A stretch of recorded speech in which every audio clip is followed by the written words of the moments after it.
नमस्कार, आदाब। मैं हूं आपके साथ निखत अली।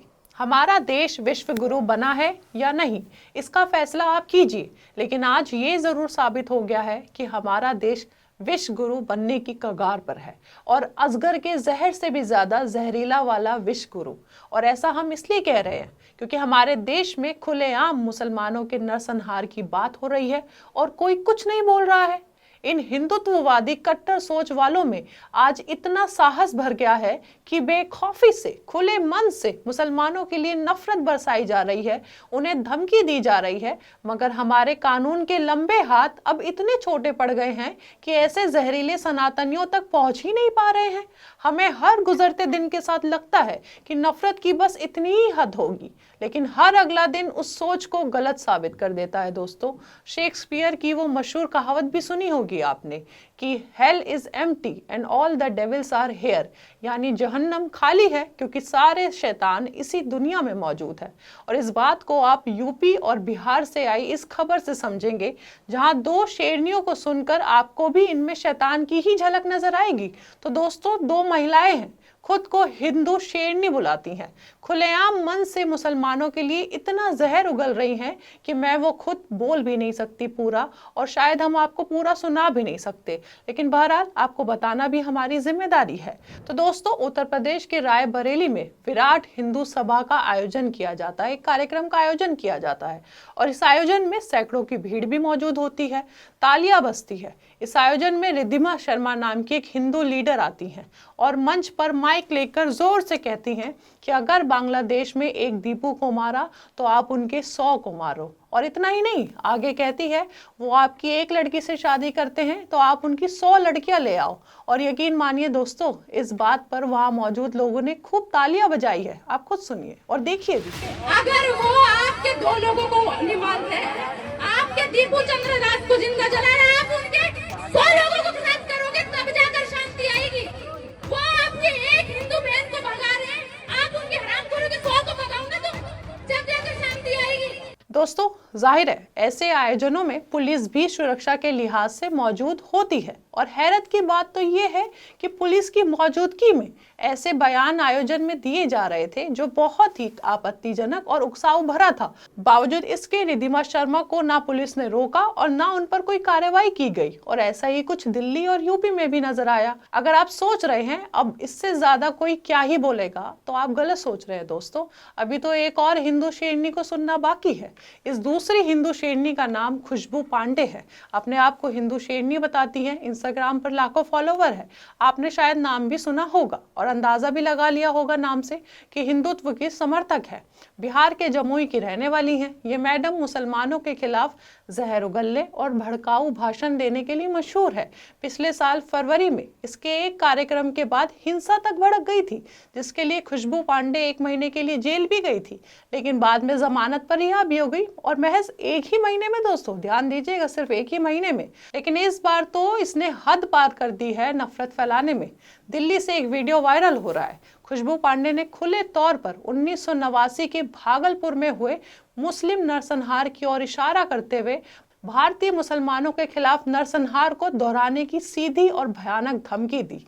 खुशबू पांडे बोलती है कि हमें 15 मिनट दे दो, हम दिखा देंगे कि कब्रें कैसे खोदी जाती है और उन पर फूल गोभी कैसे उगाई जाती है। और हैरानी भरी बात तो ये है दोस्तों कि दिल्ली पुलिस की मौजूदगी में खुशबू पांडे इतना भड़काऊ बयान दे रही थी, लेकिन दिल्ली पुलिस ने कोई कार्रवाई नहीं की और ना ही खुशबू पांडे को रोका। आप खुद देखिए, पुलिस वहीं पीछे चल रही है खुशबू पांडे के, और खुशबू पांडे नरसंहार की बात करी है मुसलमानों की। देखिए भी और सुनिए भी।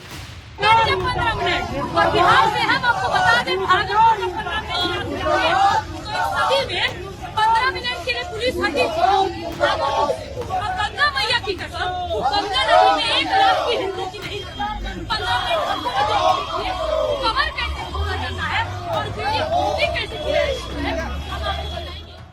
और ठीक बिल्कुल ऐसा ही बयान खुशबू पांडे लगातार अलग अलग जगह दे रही है। और एक दिन पहले भागलपुर में भी, जी हाँ भागलपुर, जहां 1989 के हिंसा को अंजाम दिया गया था, वहां भी ऐसी ही उकसाऊ बात की और खुलेआम सार्वजनिक मंच से की। आप देखिए। हम हैं बिहार से, और बिहार के भागलपुर में एक नदी में 15 मिनट के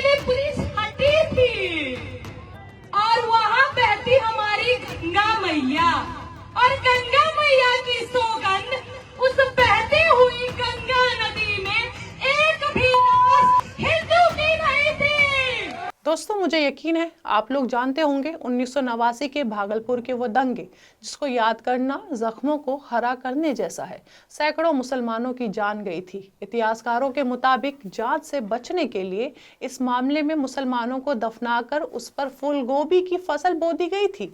तो अब सोचे दोस्तों, ऐसी भयानक बात खुशबू पांडे खुलेआम कर रही है और कोई कुछ नहीं बोल रहा है।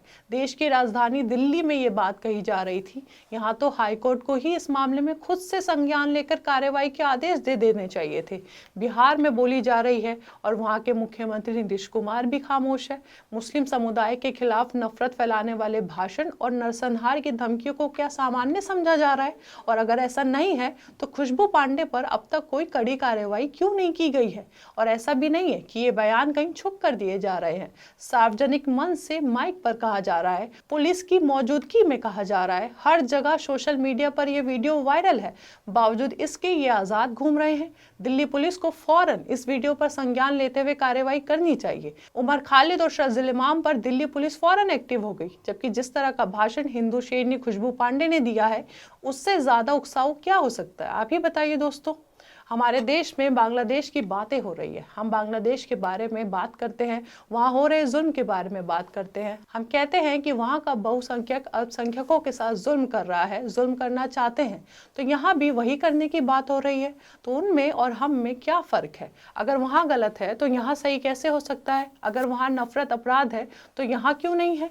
सरकार से सीधा सवाल है, क्या भारत भी उसी रास्ते पर चल पड़ा है जहाँ बहुसंख्यक की ताकत अल्पसंख्यक के डर पर भारी पड़ती है?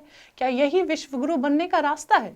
क्यों पुलिस की मौजूदगी में नफरत बोली जा रही थी, बांटी जा रही थी? संविधान जो सारे धर्मों को बराबर रहने का हक देता है, सारे धर्मों को इस देश में रहने की इजाजत देता है, उसी संविधान की शपथ लेने वाले नेता चुप क्यों है? क्यों कानून ऐसी नफरत फैलाने वालों के सामने बेबस नजर आता है? याद रखिए दोस्तों, इतिहास सिर्फ जुल्म करने वालों को नहीं, खामोश रहने वालों को भी याद रखता है।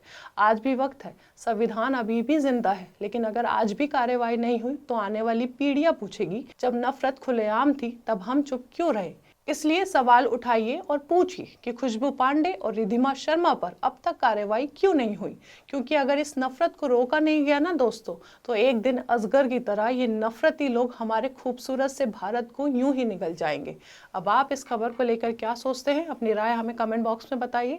हमारे चैनल आर्टिकल 19 इंडिया को सब्सक्राइब कीजिए और बेल आइकॉन को प्रेस कीजिए ताकि हमसे आने वाली हर खबर आपके पास फौरन पहुंचे। अब इजाज़त दीजिए, बहुत बहुत शुक्रिया।